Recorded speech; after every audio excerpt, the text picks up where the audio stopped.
ማን ነው? አስባለሁ ቁጭ ብለን ካወጋንበት ቁጭ ብዬ ምንድን ነው? ምሩ እንዴት ማለት ለምን መጣ?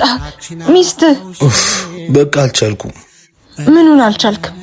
በስርዓት ሳልሰናበትሽ መሄድ። እንዴት እንደሆንኩ ነው ማየት የፈለግከው? እንዴት ስብርብር እንዳልኩ ምሩ መኖር እንደፈራው ነገር ለማየት እየታገልኩ እንደሆነ እሱ ነው ማየት የፈለግከው? ላገባ እኮ ነው። እና ልልበልልህ የኔ ነብዬ ሳልጨርስ ፍቅሬን በተነ ቤትህን ሰራ። ደስ ብሎኛል ልልበል? ይቅርታ። ውጣልኝ ውጣልኝ። ምሩ ይቆጭሻል። ቢያንስ በደንብ ቻው በይኝ። ልቤን ስለምታውቀው ነው አይደል? ነይ እንደምነሽ